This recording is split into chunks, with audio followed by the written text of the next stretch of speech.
that fight is what had me on the edge of my seat the entire night. This is one where a daddy shined, if you know what I mean. Super important question here. What's your favorite food? My favorite food is burgers.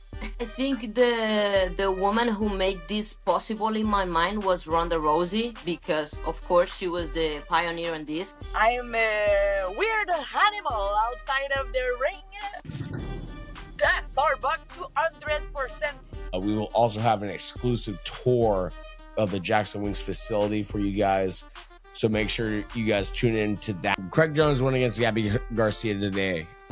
Before we get into the decision, the deal was if Craig Jones won by heel hook, that Gabby Garcia would have to do some content with him.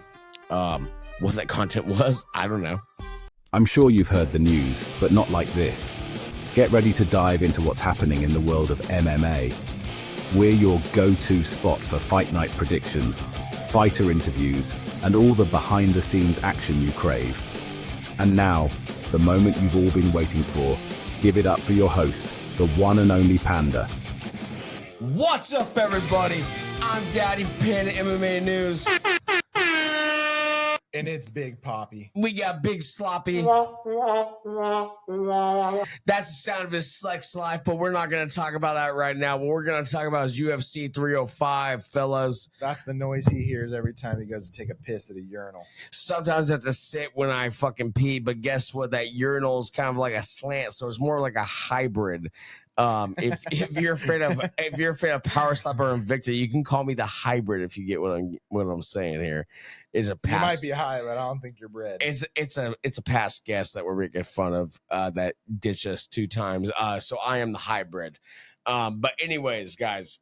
So today we have 2 interviews. We have. Let me pull up the names real quick so I don't butcher. I'm gonna butcher it regardless. But so we have Piera Rodriguez, and we also have Corinne Laframboise. You fucking loser. I guess the name Laframbois. Yeah, sounds good. We have these 2 ladies joining us today. Dude, so your French descendants are rolling in their. It doesn't even matter, dude. It doesn't matter what I was closer to, but guess what, dude? Here we are. I think you're closer to asleep than awake right now. You fucking asshole. Oh, fuck. Okay, so before we jump into these interviews, guys, let's review UFC 305. We are fresh off the heels of it. Holy shit. We just got done watching it. Before we get into the main card like this motherfucker wants to get into, we're going to get into the prelims. So the first fight of the night, sadly, our boy, one of our first interviews, Stuart Nickel, it did not go his way. I wish him the best. I hope that UFC gives him another chance to get in there and show what he can do. He looked good, but he did get overzealous on certain aspects of it. That's pretty much all I can say. I don't have much to say besides that. I'll say this, dude. The way he set up that Kimura and turned it into a takedown was sick. But you're right. I think if anything, just the bright lights of the UFC and the nerves probably got to him, and part of fighting on such a big stage in front of his home crowd. I think it all added up. I think you give him another shot. Hats off to Aguilar, though, because he looked really good tonight, too, just being able to stay composed in all that chaos, and ultimately he got the victory. Yeah, I agree. He looked very good, dude, up until, there was a point wherever Aguilar was starting to stand up, he was starting to tripod up, and he just kind of he got overzealous. Like I said, he rushed in and tried to take his back, and it worked out against him. But the man was undefeated coming into this, and they do say that you learn more from your losses than your wins. So from the Panda MMA team, we hope that you're doing well, my man, and we hope that you can use this as a learning curve and come back better. Because you are a very cool guy, and we do want to see you do good. So that's about all I have to say on that one. I don't have much else to say, but we'll go into the next one. Song Kinnan versus Rick Glenn. I believe we picked Rick Glenn to win this fight. We weren't very wrong, but we were wrong. It was a decision. He was looking like the American punching bag tonight. Song was fucking. He looked good up until he got that hematoma majorly flow. That was the one, right? That was the first fucking round. Yeah, but the second round it looked bad. I'm just saying. Yeah, but the second round, like I have the clip on my phone. I was looking at it before we got on. I gained respect for Song, and I gained respect for Rick Glenn's ability to just take abuse, because that was brutal, dude. I can't tell you how many times I watched him get smacked in that hematoma and just fucking kept going. The guy's an animal. He was willing to die tonight. It was definitely brutal. We also, the next fight, we had Tom Nolan, also known as Tom Holland's brother, versus Alex Reyes. We picked Big Train Tom Nolan to win this. We were right. So hey, every now and again we do that. Not much else to say than good job, Tom. Good job or fuck your bombs, because we were right. I don't know. Hey. I'm just gonna say that. Maybe I'm not gonna say that. You're not gonna say it. You'll do fucking nothing. Yep, there we go. I'll say that. But all right, so that leads us into the first fight on the actual prelims, which is Casey O'Neill versus Luana Santos. This cuck had picked Casey O'Neill, Big Poppy, but however, it went to decision. So it's not like you won by submission or knockout. You won by decision. So shut the fuck down, pal. Just shut. A W, I thought. Shut the fuck up. But anyways, it hoits. Casey O'Neill did win. You know, I think this is Luana Santos's what is it, her third UFC fight? I believe it's her third UFC. Fourth UFC fight. So I mean, still new to the UFC. I do believe this was I think this was a late notice fight for Luana, but that is no excuse. Casey O'Neill won. So good. Props to you, Casey O'Neill. You look good. Yeah, I mean that's. I'll be honest on this next fight. I don't remember who we picked. I want to say we picked Josh. You know what? We did. Yeah, we did. So there we go. Next fight, we were both wrong. We picked Josh to win. Once again, decision. So it wasn't like not much to say on this one. Moving on. Yeah, not much to say. We lost. Next, Battle of the Brothers. Next one, douchebag won. He won that one pretty handily. Submission round one for Valter Walker versus Junior Tafa. So congrats to you, Walker, and fuck this douchebag next to me. But now we get to the main card where Daddy shines. So first fight of the main card. Wait, am I on the main card? Yeah, first fight of the main card. We had Li Jingliang versus Carlo Prates. I'm pretty sure we picked Carlo Prates, both of us. We did.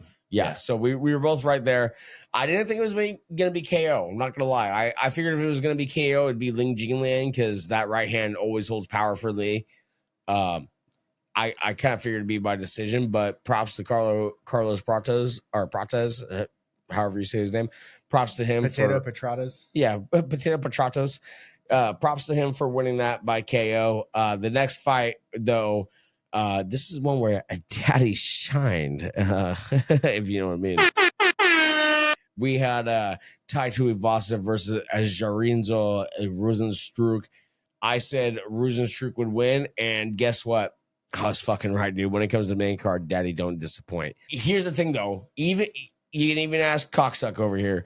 When they were walking out, I was even saying, man, like, I love Ty. I want to root for Ty. I want to root for Ty. And I was even like, I was saying it out loud, but obviously Ty can't hear me. But in my out loud for us, I was kind of reviewing ways that Ty could win, which is, hey, Rozenstruik is a seasoned kickboxer. Stop giving him fucking space. Rush him. And every time Ty rushed him, Ty had success. Ty was landing and Ty would have success, but then he'd back off and he'd let Rozenstruik re-engage his offense. And that's what ultimately cost Ty this fight. If Ty would have just tossed, caution the win, like he has his past fights, he would have won this fight. I firmly believe he could have landed that one punch that would have changed the game. But I think it was just more of a case of gun shy than anything. I think he was just gun shy from his past losses. He didn't want to engage in that because of that. Not gonna lie, I was surprised this fight went to a decision. I was surprised on that too. But that brings us to our next fight, which is Dan Hooker versus Mateusz Gamrot. Once again, I'm gonna say this. Daddy was gained right. a lot of respect for Dan Hooker tonight. I really did, and he's got some sick tattoos now. I think he's just a whole new guy. He gave me that Charles Oliveira kind of vibes. You know, he came out with all the tattoos and the dyed hair, and you know, at the end of the night, he got the win over Gamrot, which I really didn't see happening. I didn't. He's a player, and he was ranked 5th, and so I think he's on his way. He's got maybe in one more fight, and maybe we're talking about Dan. If he wins, he could be looking at fighting for a belt. I agree. Dan Hooker looked fantastic, which I knew he would. And the reason being my main point, which is if you listen to our past episode, we kind of argued about this a little bit. He said it was MMA math, which it was. It was MMA math, but the MMA math for matches that have not happened yet is our best denominator on what's going to actually occur in the match, which was there was a common opponent, Jalen Turner.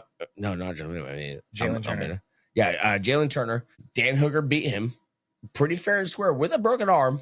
Mateusz Gamrot had very hard time holding down. God damn it, Jalen Turner.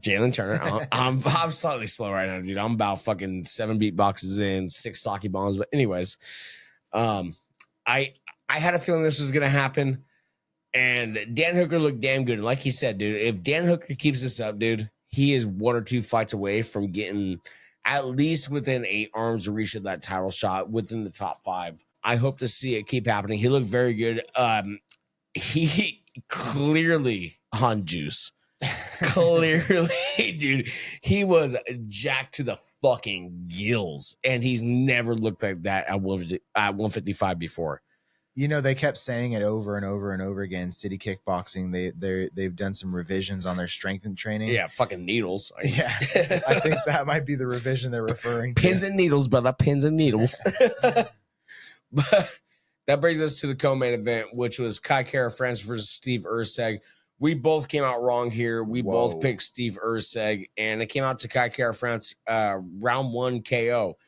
I'm gonna kind of strike this up to 2 things. So for one, Kai Kara France better than what we thought he was. That's the first thing. The second thing is, I think the other thing is the fact that Steve Erceg coming off a arguable win against Pantoja, he got in his own head and made himself better than he actually is in his own head. And I think he took Kai Kara France for granted. And I think that's where this comes from. I think that's what this win stems from is Steve Erceg not taking Kai Kara France for the danger that he is. I wish I could add to that, but that's literally what I was going to say. So okay, perfect. That's awesome. So you summed it up. We'll get to the main event. Dricus du Plessis versus Israel Adesanya. Here's the thing, guys.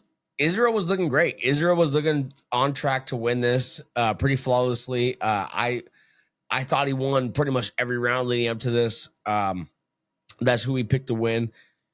And there was just a wild exchange at the very end where Izzy got caught and Izzy tried to run away. And when he ran away, he went up against the cage and Dricus caught him with a fucking little cheeky, like almost like half-ass uppercut, fucking right hook type punch.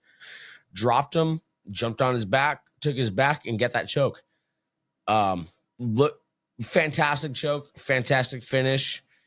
I have no complaints, honestly. I had no money on the line, so it doesn't really affect me too much other than my pick on this podcast. Regardless, though, the winner of that does have to face Sean Strickland. And out of the both men, Sean Strickland arguably beat both of them, for surely beat Izzy. But arguably beat Dricus. I did, however, rewatch that fight recently with my dad, who is a boxing fan, not an MMA fan.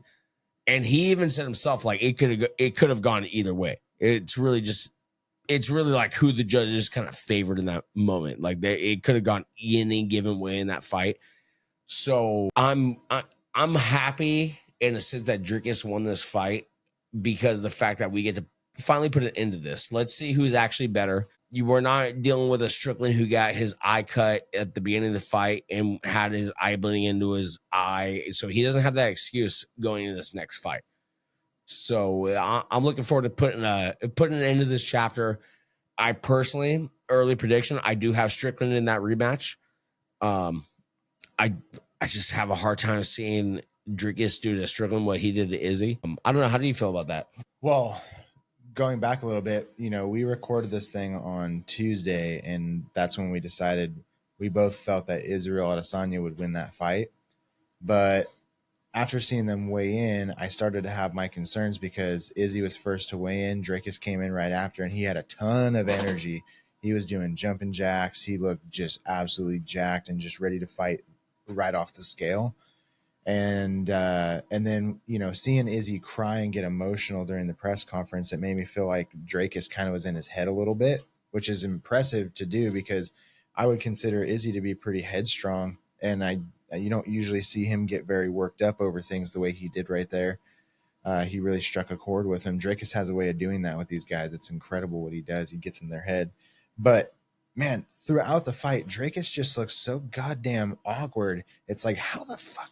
He would literally like lunge jump looking like a damn person off the street doing some weird shit that doesn't have any like technical application towards it whatsoever. But somehow the man finds a way to win with his mouth open in the most clumsy looking stances, doing the most awkward advances. And I mean, it's just insane. But what do you know? Dricus weathers the fucking storm. Like he said, he catches him, and smells the blood in the water and just fucking pounces on him and gets that choke. And Izzy, as soon as that choke was in, you could tell it was tight, and Dricus had enough strength to crank that neck because he didn't want no part of that. It wasn't like he sat there and tried to fight it even for a second. As soon as that thing got locked up and he had that gable grip, game over. He was done. He accepted defeat. I didn't expect that at all, but he did what Dricus did is what everybody says they're going to do when they fight Izzy. Oh, I'm going to pressure him. Oh, I'm going to make him feel uncomfortable on his feet, and then I'm going to take him down and I'm going to smother him. Everybody says that. Fucking Dricus. Dricus does it. Not Yoel Romero. Not any of those other guys. Dricus does it. I'm like, just damn. Hats off to Dricus, man. That's fucking nuts. Yeah, it's definitely nuts. Overall though, honestly, best fight card we've had since 303, I think. But however, what I will say is, aside from everything, I think we can both agree on this. Gamrot versus Hooker, fight of the night. I mean, it's kind of a toss-up when you look at Dricus versus Izzy, but overall though, fight of the night, because at the very end, that could have gone either way when it came to decision. It was such a back and forth fight. They both went to like each other's like super weak areas, explored that for a second, went back to equal grounds. It was, I don't know, man. Like that fight, like really, that fight is what had me on the edge of my seat the entire night out of all the fights, where I was like, oh shit, like what's gonna happen next? Who's gonna win this next round? I was so invested in that fight over every other fight, and I think if anyone deserves that $50,000 bonus, I think it's those two fighters. I think they deserve the fight of the night.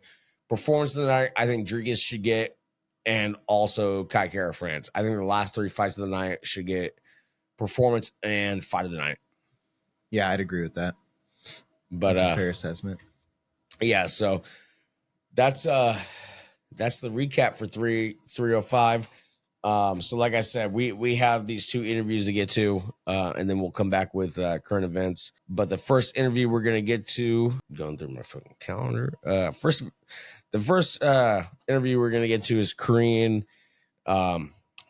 Yeah, Corinne. I'm not gonna try to say her last name. I'm French. I can't even say her last name, and I don't want to sound like an idiot. So Corinne is our first interview. So enjoy, guys.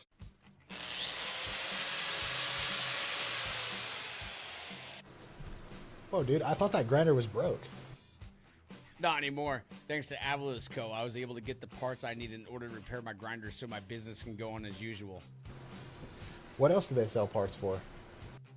Well, funny you should ask. They sell parts for your broken tools, sex toys, garden equipment, even parts for your computer so you can get back to the games of Halo with your virgin friends.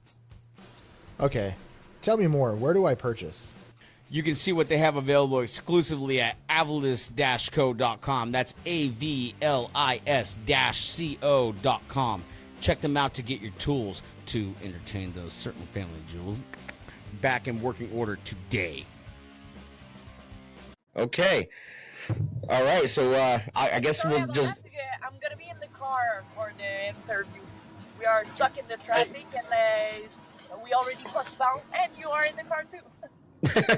Yeah, you and me Awesome. both. We're good. Perfect. We got places to be. Exactly. Okay, well, I'll kick this off real quick then. So you're fighting on the Contender Series on September 10th, right? Yeah. Okay, so how is your training camp? How has it been leading up to the fight, and what specific areas are you focusing on?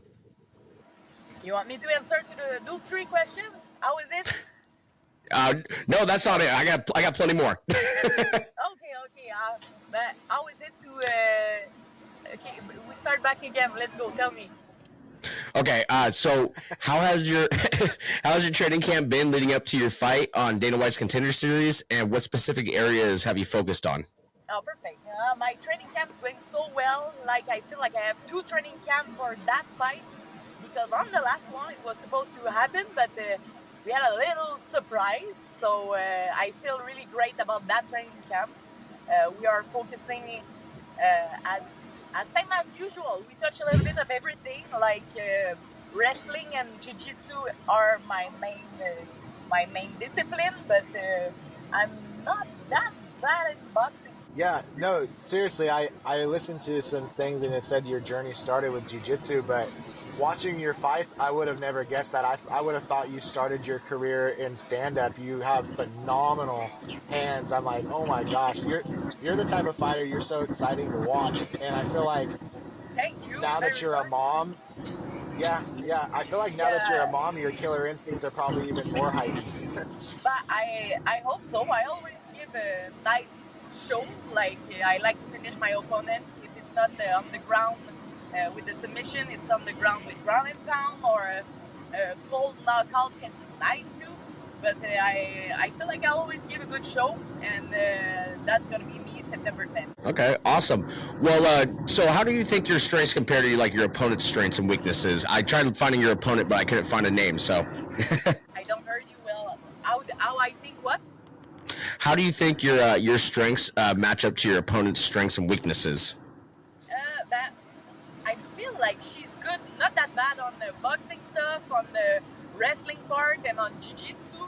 But as I will tell you, as I say for the other partner, it's gonna be everything about me. So it's a bit selfish, okay.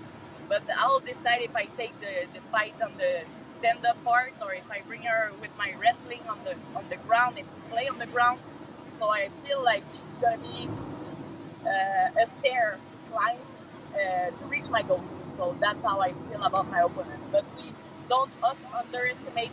We underestimate nobody. I did my homework. I watched her fight, all the fight that I can see, and but the main thing is gonna be about me, my game. Okay. You get the next question, Big Sloppy. I sure do. I just didn't want to interrupt anybody. So now that you're a mom and you have this newborn, and has it offered any challenges that maybe you didn't expect or anticipate going into a training camp? It's just a little bit more complicated for the time planification, but once we are there, we had I think I'm lucky. We had a perfect baby. She's smiling all the time. I bring her everywhere at the boxing, the jiu-jitsu, wrestling, no problem. But it's more management. Like you need to wake up 1 hour and a half or 2 hours before to bring all the stuff and things that I'm kind of disciplined. So no, I don't have any problem to do that. And yeah, it's going so well with the baby for that training camp. It's good to hear. Okay. So do you have any rituals or routines that help you stay focused and calm, when you're in training camp, training for such a high-profile fight? If I have a routine that helps me to be focused, like I don't have Yeah.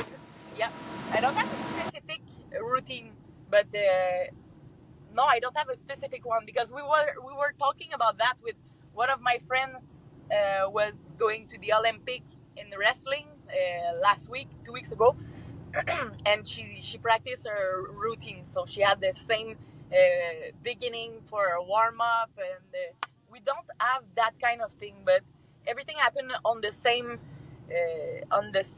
way. Let's say I have the same coach who's going with me. We doing our practice our movement before we arrive in the area. I like to see how is it, how is the cage, where is everything. So that how to reduce the that's the goal, to have a routine, right? To reduce the anxiety that you can have. Or but I don't have a specific one. Let's say 10 burpees, and not that specific. But I have kind of a routine, my routine. So, who are you outside of the octagon, outside of the gym? What are you doing? What are you doing for fun? I want to know I'm more about you. I'm a weird animal outside of the ring. No, I like to do, like, let's say, I study to be a dental hygienist, so I have my license in dental hygiene. So I sometimes I work in that at the dentist. I like to do stunts in the movie too, but it's depends of the contract. It depends of the movie that there's around. So I'm doing that too. I like to ride bicycle. So I used to have a Harley Davidson. Like I Oh, like wow. this kind of stuff. And extreme sport, everything like VTT. I like doing both. We do is like a jet ski during the summer for sure. And I like that kind of things. I don't like to stay at home and read the book. It's not that thing, but yeah, good resume. Awesome. Can you share some highlights of your career so far? What's like your most memorable fight? What was your favorite fight, and what was so far like your most meaningful victory to you? I'm not sure that I get it. That's my French problem with the anglophone and francophone. So can you repeat the question, please? Yeah, no problem at all. I'm French too, by the way. Yeah, what's your most memorable fight that you've had so far? Against like the highest level opponent. You talk about my fight or the fight in the general Yeah, match? your past fights. What would be the most memorable one for you? The most memorable one was the one who bring me more like challenge adversity was the last defeat that I have against Manon Fiorot. It was a real war that make me think about a lot of things that I need to work on it, and to let's say see myself against her. And now she's in the top 3 or 2 on the flying weight division in the UFC, and I was able to go at the third round with her. Like I feel nobody can be like she it's a reference. Nobody can be like her for the moment on the top 3. So I said I'm able to beat all the people who's under her. So there's a lot of people under her for the moment. So I feel that fight was a game changer in my mind. Yeah, for the confidence. That gives me a lot more confidence. So this is going to be the most important question of this whole podcast. Tim Hortons or Starbucks? Starbucks, 200%. We had that discussion with my boyfriend. It's Tim Hortons all the way, and me, even if I paid third time the price, Starbucks all the way. Venti latte, oat milk with 2 Splenda. Boom. That's the one, huh? Yeah. And you, what do you think? Starbucks for sure. Yeah. Starbucks. Not hating on Tim Hortons. It was good. I like it, but it's just not Starbucks for me. Starbucks is different. This morning I lost was Tim Hortons, but Starbucks is my my thing. You guys did rock, paper, scissors, and you lost, huh? Well, we do that often, especially with the baby. Like, there's a diaper to change. Rock, paper, scissors, and I'm not that good at it, so that's often on my mind. You're funny. You win some, you lose some. Well, I'll circle back to MMA then. Who have been your main training partners and coaches for this camp, and how they contributed to your preparation? Sorry, I missed the first part of the question. Yeah, that's no problem. Do something better. No problem. Your main training partners and coaches, who have they been for this camp? Training partners for this camp and the other one. Before I know that I was pregnant, I work with Charles Jourdain. He's in the UFC now too. I don't know if you know him, but I work with Charles Jourdain a lot.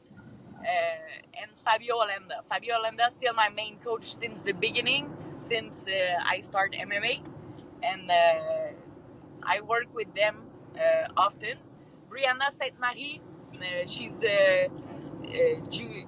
she's in the jiu-jitsu high level, so that helped me for the jiu-jitsu. And Linda Moret, she just went at the Olympic in wrestling, so I feel like my training partner are on the high level. Brianna was qualified in ADCC, so I think my training partner are high level. I am McKillop too, who had a couple of world champ in boxing, so I'm well round for that. But I don't change the team. The team since the beginning. The head coach is with Fabio Olenda, so yeah. Yeah, that's good. Usually, whenever fighters change camps, it's usually not a good thing. So that's good to hear you're with your original team. I think that's all the questions we have for you today, though. We appreciate your time. It looks like you are driving, so whenever you get home to Wi-Fi, if you can just reopen the app so your site can finish uploading, so we have the 1080p quality, that'd be much appreciated. But until it was a pleasure to talk with you, and sorry, but not sorry about the French delay or translate with the English. So no problem at all. No problem. We get it. You did great.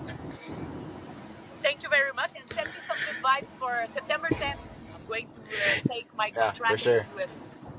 Yes, I will be watching. I can't wait to see. Awesome. Have a good one. Thank you so much again for joining us. Goodbye for now, Kareem. Thank you. Bye. Bye. Whoa, dude. Where'd you get that totally throbular shirt from? Funny you should ask. I got it from PandaMMAnews merch store. We have all sorts of merch to choose from, including our brand new Live, Laugh, Throb shirt from episode 4. We have dog collars, dog beds, limited edition shirts, hats, coffee mugs, and more. So what are you waiting for? Come throb with us at PandaMMAnews.com. Just click the merch tab and check out all our great product. Throbbing is known to cause health issues for both male and females above the age of 40. So do not use PandaMMAnews.com without prior doctor consent. Please throb responsibly. Alrighty, guys. We are joined here, and tell me if I say this wrong. Piera Rodriguez? Piera. Piera. Okay. We were talking about this before you came on. I'm like, this is how you say it, but I feel like I'm saying it wrong, but I was saying it right. So If he drank a Corona first, he'd have a better chance, but he didn't listen. Don't worry, everybody say it wrong. It's a California coffee. Right. Sorry about our setup. Normally it looks a little better. We have in-studio guests coming, so we had to rearrange our whole studio for this. So we'll just jump right into this. Can you share your experience of competing on Dana White's Contender Series and how it felt to earn a contract with the UFC? I think that was the most exciting part of my career. It was crazy, you know. I knew I was fighting for everything that I wanted, for everything that I dream about. So I was all in. I remember after the fight, I couldn't walk for like 3-4 days. But during the fight, I was on fire. You know, I was like, I'm doing everything I can. That's awesome. That's incredible. That sounds like any time I attempt a leg day. Except without all the recognition. I just look like a weirdo walking the streets. So tell us about the training regimen. What does a typical day of training look like for you? How do you balance the different aspects of training, such as striking, grappling, conditioning, that sort of thing? So it's a everyday thing, you know. You have to try to be like every art, do it like specialized, do it by your own with the special people who knows about it, and then try to put it all together in group class and stuff like this. But it's a everyday process. I've been doing this for 10 years, so it's not something that you build in 3 months. It's something that you need to build little by little, be like kind of expert in every area, and then combine it all. Yeah. Did your journey start in Venezuela? My boxing journey started in Venezuela, but my MMA journey started in Panama because there was no MMA in Venezuela 10 years ago. Okay, I didn't know you did boxing. I guess I should have looked at the. You can tell by your hands. You got those hands. Yeah. What fight out of your career so far stands out the most, and why? Can you walk us through the experience? I think the one of the most important fights that I have in my career was the LFA title because it was very challenging for me. The first time fighting in the US, the first time fighting for 5 rounds, 5 minutes. So it was very challenging for me, and it was a lot of emotions going on. It was 2 weeks notice. So I was like, okay, we're doing this. We're going to take the risk. It was a much more experienced fighter that I was fighting against. But I think life is about chances, it's about opportunities. So you got to be ready to take it.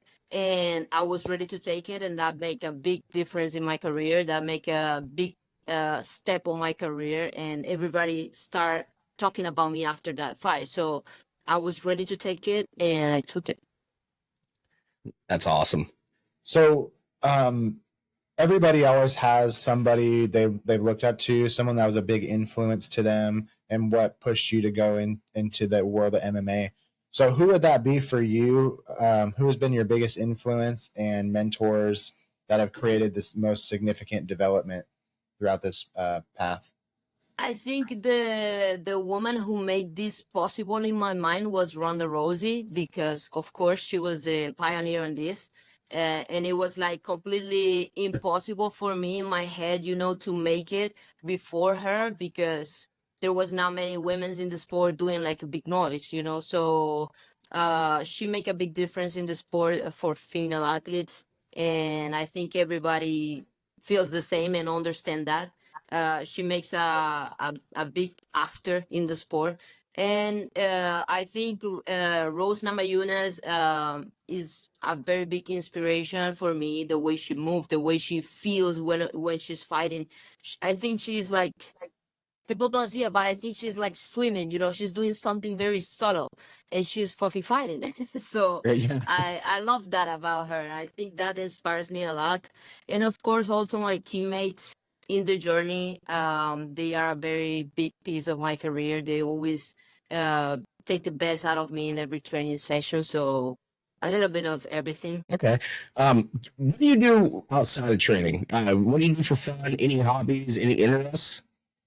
Yeah, I'm very active, I like to do crazy things. I like to shoot guns. I like to play guitar. I like music a lot. I like to do, like different things, not just one thing besides MMA. My daily life is pure MMA, but then when I have a little break, I like to do fun, normal stuff. Are you sure you didn't grow up in the same town I did? Well, I was growing up in a very small town, so there was not many things to do. You have to be creative. Yeah, me too. So hey, you've posted this a little bit in your Instagram. I seen what it looks like for you to cut weight. What's the weight you're normally walking around at, and what does that feel like to go through that? I For walk people that don't know what around it's like. 136, 137, and I cut down to 115.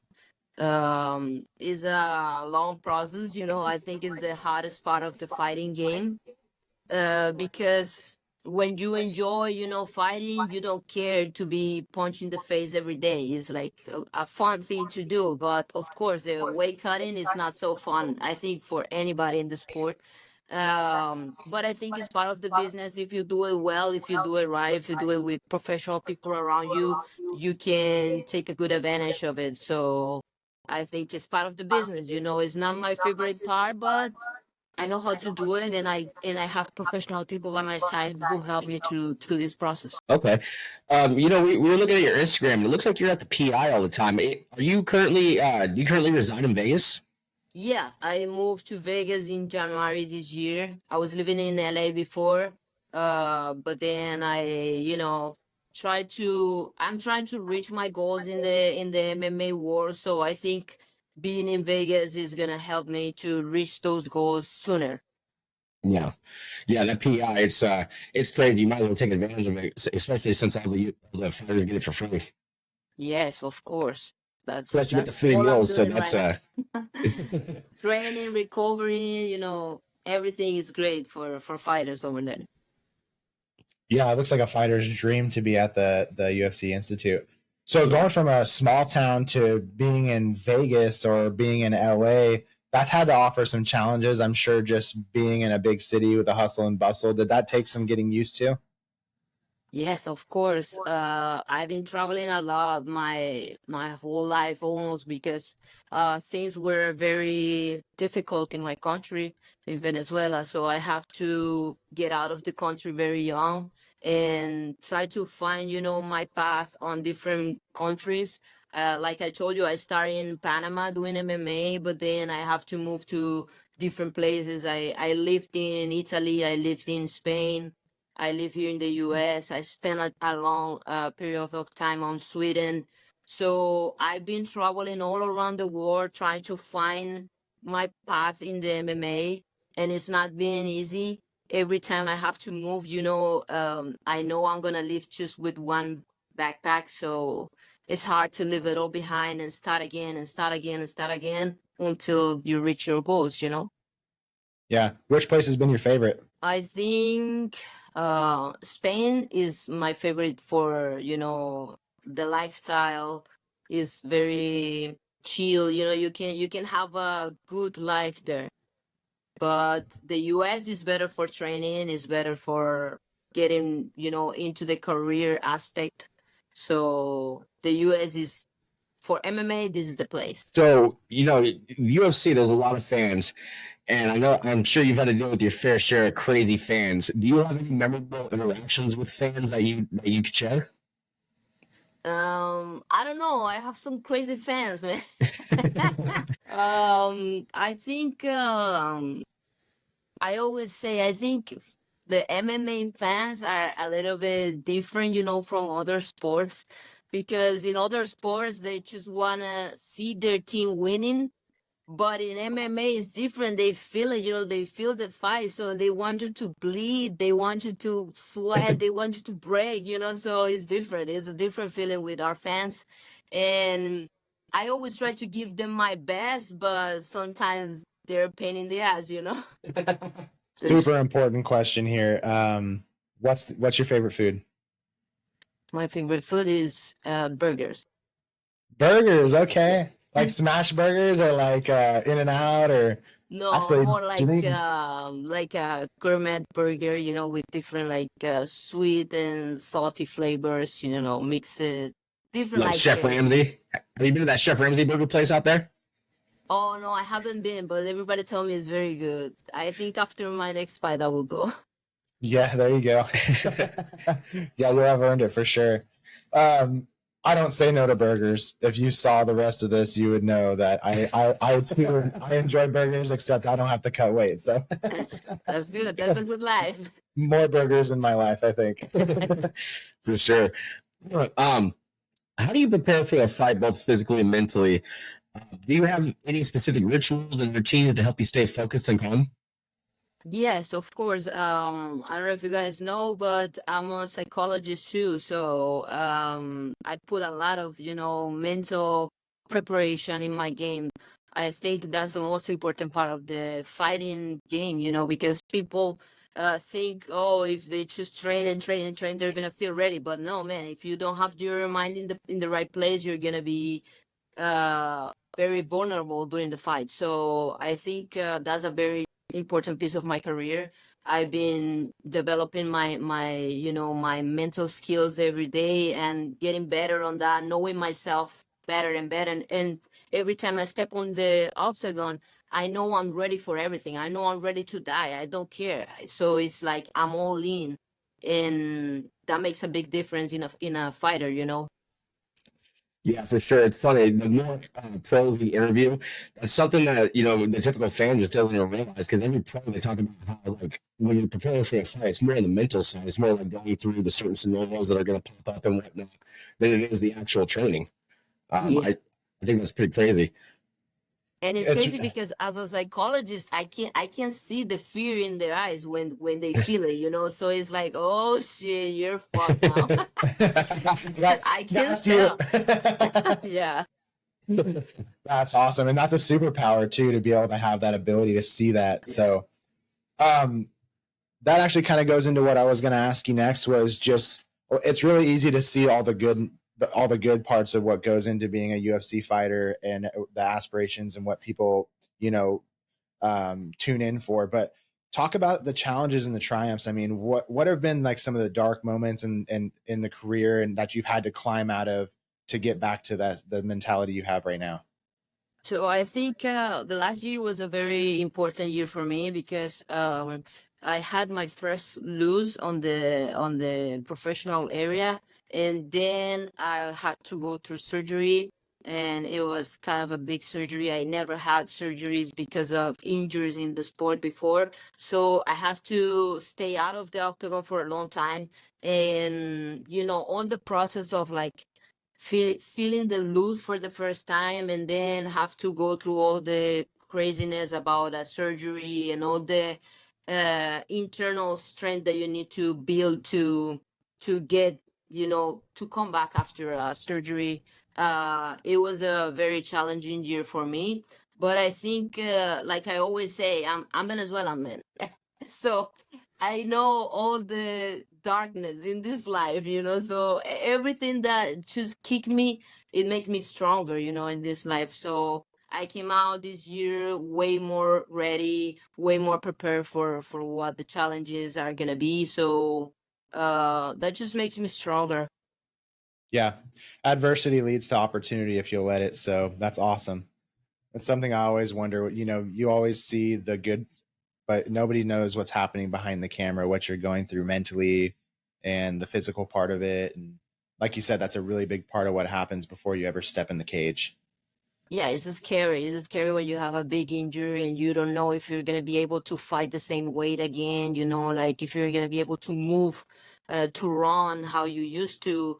But those are all barriers that you need to break in your mind, and you have to start building yourself again. Like you need to learn how to walk again like a little baby, so it just makes you stronger and more ready for what is coming up. Yeah, I hear that. Well, it looks like we got another guest that's about to hop on here in about 5 minutes. As much fun as it's been, I think we got to cut this. I'm going to tag your Instagram on here. Is there any other social media that you want to plug? No, mostly I do my Instagram. I just open my TikTok, but I'm not the best at that. I hear that. My TikTok, we just post clips from the interviews all over the TikTok. That's how I use it for. But until then, if you could just stay on after, just so we can finish the upload on your side, that would be great. We really appreciate your time, and we can't wait to see what comes next. Before we let you go, is there any fight news at all that you can share? I'm talking about a fight in December. I asked for something sooner, but I think they already booked, so I think I'm gonna have to wait until December for my next one. Let's see how it goes. If they get me this match, it's gonna be a little bit crazy, He's a good striker, so you're gonna see some fireworks if this works. Okay. That's exciting. Can't wait. Alrighty. Well, thank you for joining us. We appreciate your time. Thank you, guys. Thank you for inviting me. It's a pleasure to be here. All right, guys. So that was your 2 interviews. So we're gonna get straight to current events. So first thing first is the Craig Jones Invitational. He went against Gabby. I guess this is actually something I should have pulled though, so I actually knew her last name. I guess I would have been Gabby Garcia. Okay, so Craig Jones went against Gabby Garcia today. Before we get into the decision, the deal was if Craig Jones won by heel hook, that Gabby Garcia would have to do some content with him. What that content was, I don't know. I don't have an OnlyFans, so I can't tell you. But what I can tell you is Craig Jones did not get a heel hook, but he did win by RNC, rear naked choke. So I don't know if that content clause still stands. But grats to Craig Jones for, I mean, in this picture I'm looking at, we're talking easily like 5 inches. He slayed a dragon. He slayed a silverback, dude. But yeah, I mean, that's pretty much all there is to that. But what we do have for you is actually a beautiful call out, and that is by your ex middleweight champion, and your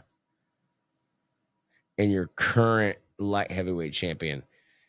As you see right here where the mouse is, that's Dricus du Plessis with the belt on him. Here's Alex Piera. Chama. And right here, I have the translation on my phone. I'm going down to 84 kilograms again, which is 185. One more time. So if he wins Roundtree, and Dricus beats Sean Strickland, I think we can expect a rematch, or not a rematch, but we can expect the first match, which could lead to a rematch, depending on how that goes. Early predictions, obviously, you'd be stupid not to side with Alex Piera. We were wrong before. We could be wrong again, but I think the shots that Izzy caught Dricus with, I think the same shots, if Alex Piera is able to catch Dricus with those, I think Dricus goes to sleep. Yeah, I think so too. I think Dricus's clumsy nature and his unorthodox, kind of fighting style doesn't really suit him well there. In the same way that Strickland kind of walked forward, and that's been his advantage against really Israel and Dricus. He's got the solution for it, and it's that fucking left hook, dude. That dynamite left hook. The way he puts that thing on people's body, he doesn't even have to fully connect. You're just going night-night. It's crazy. I mean, I hate to be the one that's accusing him of SA. If you are, and he catches you in the street, you can be sure that you're catching one of those. If you know what I mean. If you're in the know, you know exactly what I'm talking about. But yeah, I mean, that's pretty much it, guys. We really don't have any other current events for you. The press conference hasn't happened yet, so I don't know what Dana White has to say about anything. But anything that we missed, we will touch back on Thursday evening with you guys when we release the next podcast. But keep a lookout. So on Wednesday, we're going to release another episode with Dwayne Crespo Jr. He's a super heavyweight for power slap. I'm fucking retarded now. As you can see in my eyes, I've had quite a few to drink, but we're gonna release an episode with him and also Luis Rodriguez, which is the #1 Caribbean flyweight. He actually next week, on the 24th, will be fighting the #1 Californian flyweight. I assume that fight will lead into maybe like Ultimate Fighter or Contender series, just because they're both #1 in their weight class for their regions. So I think that's more of an eliminator match. But we'll see. So we'll release that on Wednesday. Thursday, we have exclusive interviews. A little fucking here. We have Jackson Winks exclusive episode. We have Misha, who is the general manager of Jackson Winks, and we also have Greg Jackson, who is obviously the one that started the whole Jackson Winks gym and everything. He is the main coach for John Jones, Holly Holmes. We will also have an exclusive tour of the Jackson Winks facility for you guys. So make sure you guys tune in to that for the Thursday night episode, the Jackson Winks episode. And then Friday, we have a exclusive interview with our Muay Thai coaches, Victor Zaragoza and Gene Fields. A lot of cool stories. Make sure you tune in for that. The stories that will blow your mind. They blew our mind. I already knew a lot of these stories, and just rehearing them again, I was like, oh, shit. Straight up throbbing. Straight throbbing at the bit. But yeah, so that's all we got, guys. So make sure you guys follow us. First of all, like this fucking video, subscribe to our YouTube channel. We'll find you. We will find you. Don't cuck us. So subscribe to this YouTube channel. Also follow us on TikTok, Panda MMA News. Follow us on X, Panda MMA News. Follow us on Instagram, where we're most active, Panda MMA News 1. We're still coming for you, motherfucker. That stole our name. Just wait, dude. You're gonna wake up with fucking a nice panda dildo with panda lube right in your fucking panda hole. Guess what? What's good for the hole is not good for the soul. And you're gonna soon find that out, brother.